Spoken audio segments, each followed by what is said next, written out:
안녕하세요, 이시안입니다. 작가님 안녕하세요. 안녕하세요. 네. 웹툰 이야기를 좀 한번 해볼 텐데요. 웹툰에 정말 여러 인물들이 나오잖아요. 그 인물 중에 작가님 본인에 가장 가깝다라고 생각하는 건 어떤 인물이에요? 한유림이라고 외과 과장님 네. 있습니다. 이 사람이 이제 적당히 세속적이긴 한데 또 출세지향적이기도 하고, 근데 보면 완전 나쁜 사람은 아니거든요. 네.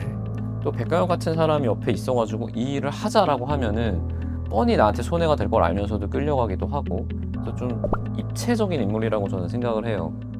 저는 개인적으로 저도 좀 세속적인 부분도 있고 출세지향적인 부분도 있는데, 그렇다고 해서 뭐 아주 나쁜 사람은 아닌 것 같고, 그리고 어떤 계기가 있으면 내 백가영처럼 내 삶을 다 바쳐가지고 그 일을 하진 못하겠지만 잠깐은 해볼 수 있는 사람이라는 생각이 들어서 한유림을 디자인을 해봤습니다. 그 웹툰의 여러 인물 중에 일단 핵심 인물이 백강혁, 그리고 양재원, 그리고 서하나. 그 웹툰에서는 서하나인데 넷플릭스로 하니까 이름이 좀 천장민가? 예. 바뀌었죠. 네. 그 간호사, 그리고 한유림. 이 정도가 각 그 제일 중요한 캐릭터인 것 같은데, 그 캐릭터를 디자인했을 때 각각의 장점과 단점 이런 것들을 좀 생각하셨을 거 아니에요?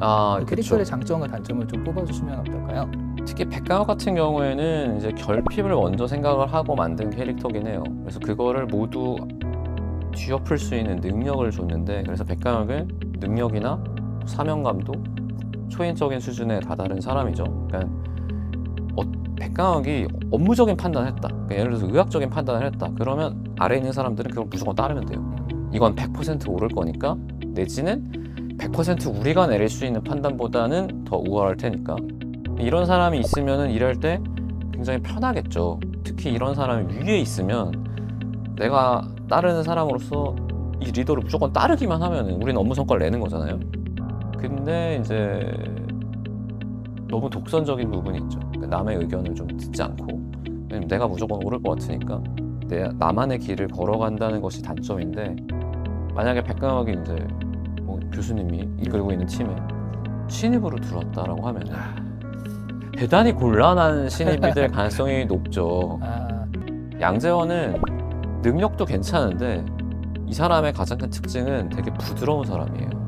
그러니까 어디에든 유화될 수 있고, 또 조직의 분위기가, 예를 들어서 백강혁 같은 사람이 리더로 있으면 업무 성과는 잘 내는데 이 분위기가 엄청 빡빡하게 돌아가거나 혹은 좀 허박할 수도 있을 텐데, 그러면 또 백강혁 위에서 전체 업무 짓을 하는 사람이 볼 때 이 팀은 너무 좋지만 저 팀에만 들어가면 자꾸 나간다든지 뭐 팀을 바꾸고 싶어진다든지 그럴 수 있는데, 양재원이 거기 있으면 이제 분위기를 계속해서 부드럽게 만들고 중화시키고 할 수 있죠. 근데 이제 그만큼 또 고집이 약하고 줏대가 좀 없는 편입니다. 좀 휘둘릴 수 있는 사람? 양재원은 그런 단점이 있죠. 굉장히 그 팔랑귀라고 하는 네, 그런 그래서 아마 느낌의? 양재원이 리더가 되면은 네. 조금 밑에 있는 사람으로서는 헷갈릴 수 있어요. 저는 오히려 리더로 치니까 그 서하나 간호사가 거의 백강혁과 맞먹는 그런 리더 기질이 있는 것 같다는 생각이 들긴 했거든요. 예.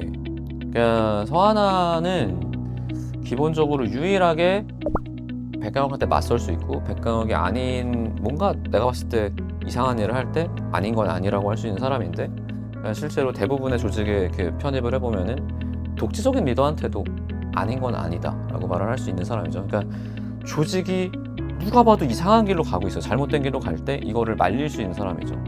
생각보다 많은 조직이 리더한테 휘둘려가지고 뻔히 보이는 길로 갈 때가 있잖아요. 그럴 때 이제 아닌 건 아니라고 할 수 있지만, 이 사람이 이제 그렇게 리더랑 맞설 수 있는 사람이다 보니까 실제로 갈등을 일으키는 사람이 될 수도 있죠. 그러니까 여러 가지 장단이 있을 것 같아요. 조직 안에서 보자면 한유림 캐릭터가 제일 좀 조직에 맞다 이런 생각이 들잖아요. 원래 그렇게 이 사람은 조직에 맞는 사람이 이렇게 디자인하신 거예요? 그러니까 기본적으로 외과 과장에 올랐고, 그다음에 이제 차기 기초실장 자리를 노리고 있으니까 사실 병원이라는 조직 안에서 굉장히 성공한 사람이죠. 그러니까 윗사람한테 적당히 맞출 줄도 알고 아랫사람을 좀 적당히 착취할 줄도 알고, 그러면서도 너무 이 사람이 나한테 반발해 갖지 않도록 어느 정도 챙겨주기도 하고, 그러니까 융통성이 기본적으로 있는 사람이에요. 그러니까 자기 고집을 좀 꺾기도 하고 좀 내려놓을 수도 있는, 기본적으로 한유림을 보면 외과 과장이고 기조실장이 뭐냐면 병원의 예산을 담당하는 사람이거든요. 그러니까 뭐 우리나라에서 기재부가 제일 힘이 강한 것처럼 행정처에서 기조실장이 원장님을 제외하면 가장 강한 사람이거든요. 사실 부원장님보다도. 그런 사람이 자기 고집을 꺾고 어찌됐건 양보를 할 수 있다는 거는 굉장히 쉬운 일이 아니죠.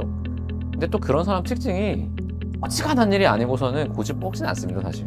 그러니까 이런 사람들을 내가 휘어잡고 할 수 있으려면은 정말 백강업 같은 독선적이면서도 능력이 출중한 사람이어야지 한유림을 잘 쓸 수 있고, 그렇지 않으면 이 사람이 정치적이고 그런 쪽에 능력이 있기 때문에 사내 조직을 만들거나 그럴 단점이 있죠. 근데 그 한유림은 정말 잘 풀렸잖아요. 백강혁 쪽에 줄 잘 서가지고 그쵸. 나중에 보건복지부 장관까지. 그쵸. 정말 운이 정말 뛰어나다 이런 생각도 듭니다.